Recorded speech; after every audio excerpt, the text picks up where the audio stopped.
Salut la compagnie, c'est Jules Melon et aujourd'hui dans la Ciné Critique, on va parler d'un autre film de Stuart Gordon. J'avais un petit peu spoilé cette possibilité-là quand j'avais fait la critique de Reanimator, mais évidemment, vu que celui qu'il a réalisé après est aussi adapté d'une nouvelle Lovecraft, je ne pouvais pas passer à côté, je ne pouvais pas trop attendre avant d'en parler, enfin de le voir et d'en parler. Ce film, c'est From Beyond ou Aux portes de l'au-delà en français.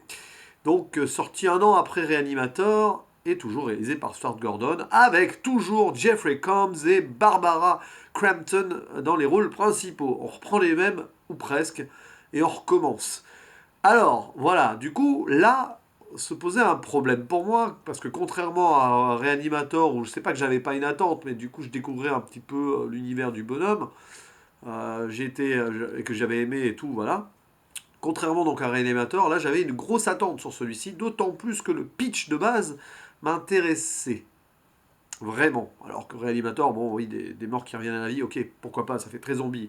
Ici on était plus dans un délire potentiel, monde parallèle et tout, encore plus Lovecraft que Reanimator du coup. Et du coup j'étais là en mode, ah ça va être bien ça. Alors pour faire le synopsis rapide avant de donner mon avis sur ce film, ici, on est en présence de deux chercheurs en paranormal, donc le docteur Pretorius et son assistant joué par Jeffrey Combs, Crawford Tillinghast. Ces deux hommes arrivent à mettre au point quelque chose, une sorte d'appareil bizarre qui vous stimule la glande pinéale dans le cerveau, l'épiphyse, ça s'appelle en termes scientifiques. Et quand on stimule cette glande, ça permet à l'être humain de percevoir d'autres dimensions, voilà, de stimuler un truc et vous pouvez voir des univers parallèles, des réalités différentes et tout. Et du coup, alors cet appareil il s'appelle le résonateur dans le film. Waouh. Il marche.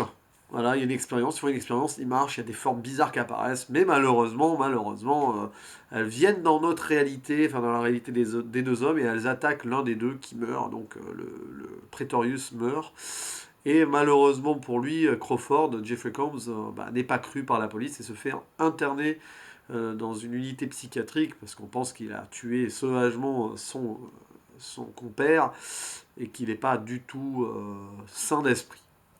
Mais voilà, alors, bon, pourquoi pas, mais la psychiatre ou une sorte de psychiatre de Crawford commence à se poser des questions et va un petit peu croire son patient, le docteur Catherine Mike Michaels, qui est joué par Barbara Crampton, qui finalement ne demande qu'à vérifier les dires de Crawford Tillinghast. Et donc il retourne à la maison de Pretorius pour voir ce résonateur qui existe donc, accompagné d'un inspecteur, je crois, c'est enfin un policier qui s'appelle Buford Bubba Brownlee, qui est un petit peu l'archétype du black américain dans les films des années 80, mais ça on va y revenir, parce que c'est un petit peu l'un des défauts du film, je trouve. Et voilà, ils se retrouvent là, les trois, un beau trio de base, entre le fou qui essaye de prouver que c'est vrai, la psy qui donc a été intéressé par le truc et qui finalement va vraiment être à fond dans le truc, et le policier sceptique, un petit peu comic relief, bon, ça fait un bon petit mélange sur le papier, et puis bien évidemment, il retente l'expérience, et il y a en effet des monstres et tout, et d'univers parallèles qui apparaissent, blablabla, tout ça, dont le docteur Pretorius qui revient d'entre les morts sous forme bizarre de trucs voilà, d'un autre monde qui a pris possession de lui, blablabla, tout ça, tout ça. Alors, ouais, c'est intéressant sur le papier, donc du coup j'avais beaucoup d'attentes, mais en fait j'ai été déçu, parce que je pense que j'en attendais trop déjà, premièrement, et puis c'est traité de façon beaucoup moins subtile que je l'aurais imaginé. Alors vous allez me dire, ouais mais Reanimator c'était du gore trash, comique et tout, et t'aimes ça, t'aimes bien Brain Dead et tout. Oui, c'est vrai. Mais là je trouve qu'on va trop dans le pastiche kitsch ici dans aux portes de l'au-delà par rapport au thème qui est ici exploité. Je trouve ça dommage. Or, autant que voilà, quand vous avez des trucs de zombies qui reviennent et tout, machin, ouais, mais là, je pense qu'on est allé trop dans le what the fuck, et moins dans la subtilité, et peut-être le côté plus métaphysique, psychologique de ce que pourraient apporter des entités venues d'univers parallèles et de voir comment les humains réagiraient et interagiraient avec ces trucs-là. Et je trouve qu'on est dans le kitsch pastiche absolument absolu, d'autant plus que ça joue à fond sur la métaphore sexuelle de A à Z. Alors, le point de départ était simple, la glande pinéale qui est stimulée et tout est aussi une glande qui contrôle la libido. Alors évidemment, en stimulant ça, vous stimulez vos envies sexuelles. D'autant plus que le docteur Pretorius était un adepte de sadomasochisme, en plus, dans la vraie vie, entre guillemets. Et là, vous avez en fait pratiquement tout le film qui dévie sur ses deux tiers, sur une grosse métaphore sexuelle, kitscho, improbable, avec des monstres pas super bien faits, il faut le dire aussi. Le visuel, je l'ai trouvé beaucoup moins réussi que Reanimator, et trop kitsch surtout. Et en fait, t'as l'impression de voir une comédie qui ne s'assume pas vraiment sur un thème qui aurait mérité quelque chose de plus profond et plus grave, je trouve. Mais ça, c'est mon point de vue. Je pense que si on l'aborde comme Reanimator ou Brain Dead, c'est un très bon film. D'ailleurs, j'avoue que c'est un film qui est quand même correct. Je mets que 6 sur 10, mais je mets pas moins. J'aurais pu mettre beaucoup moins. J'ai apprécié quelques trucs. Voilà, le style Stuart Gordon est là, et puis Jeffrey Combs est toujours aussi bon. Voilà, donc ça se passe super bien. Il y a des scènes quand même assez cultes, on va dire. Et puis on se laisse prendre quand même un moment parce que on se laisse aller, on se laisse prendre dans le côté kitsch pastiche humoristique gore. Voilà, il faut l'avouer que c'est drôle quand même, cette glande pinéale qui sort de la tête en mode bite. Hein. Faut dire les choses comme elles sont, hein. Excusez-moi du terme. Hein. Voilà, cette sorte de phallus qui vous sort de la tête et qui essaie de titiller. Enfin bon, bref, on ne peut pas faire plus explicite que ça. Mais voilà, je suis déçu par rapport au thème abordé. Voilà, du coup, ça, en fait, pour être clair, ça ressort pas très Lovecraft. Voilà. Vous regardez ce film, bon, ok, univers parallèle, un peu expérience, mais ça fait pas adaptation très Lovecraftienne. C'est un peu trop lol what the fuck pour du Lovecraft ici. Par rapport au thème abordé, je reviens encore là-dessus, mais bon, parce que Reanimator ça passait, là, voilà, moi ça passe moins. Du coup, c'est un peu dommage. Je suis sûr que Lovecraft aurait vu ce film de son vivant, il aurait pas aimé, par exemple. Alors que Réanimateur, il aurait aimé, je pense. Mais là, moins. Bref, je suis un peu déçu. Et revenons aussi, alors, qu'est-ce qui va pas? Bon, le kitsch, ok. Mais je trouve que, voilà, les maquillages, les costumes et les effets spéciaux sont moins réussis. Les trucs, les petits monstres qu'on voit voler quand les dimensions apparaissent, ça fait incrustation dégueulasse. Bon, on est en 86. Mais je trouve que dans Reanimator, bon, voilà, ils ont essayé enfin, Stuart Gordon a essayé de mettre en place des effets spéciaux différents parce que le thème l'imposait. Et ça passe pas pour l'époque, ça a mal vieilli en fait. Ça a mal vieilli. Et puis tout ce qui est maquillage, notamment Pretorius, là, quand il revient de l'au-delà, donc en mode corps difforme, modelable par le truc qui le contrôle et tout, bah, ça fait plus dégueulassement pas réel qu'autre chose en fait.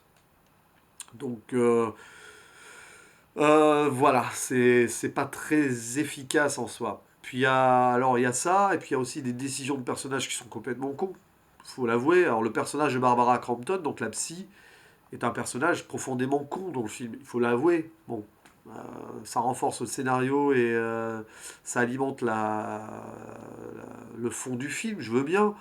Et bon, le côté kitsch est second degré aussi, mais quand même, voilà, vous avez une psy qui, déjà, bon, elle va vérifier ce que son patient va dire, enfin, les dires de son patient en allant voir le résonateur, ok, d'accord, mais en plus, elle se prend au jeu, et non seulement quand la première expérience non seulement elle va au bout du truc, mais en plus, quand la première expérience est réussie, elle ne demande elle ne demande que ça, que recommencer derrière, alors ils sont passés à ça de crever, et allez, alors, tente l'expérience, allons voir.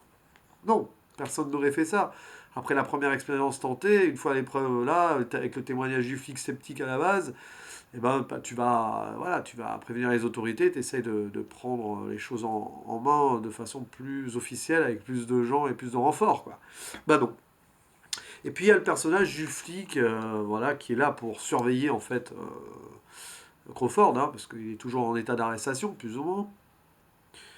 Un personnage qui bon, bah, sert à rien déjà, si ce n'est à faire rire et tout, quelque part. Mais voilà, alors c'était voilà, c'est Black américain et c'était un peu le rôle ce genre de rôle secondaire qu'on donnait aux Afro-Américains de l'époque. Ça passe, hein, dans un film des années 80, voilà, c'est ancré dans une certaine culture. Et là aussi, c'est too much, quoi. À un moment, voilà, pour prendre cet exemple-là. Et c'est drôle, hein, donc c'est bien, parce que ça renforce ce côté second degré, donc pourquoi pas, mais à un moment, voilà, il va à l'attaque du monstre en slip rouge, boule bite, improbable, quoi.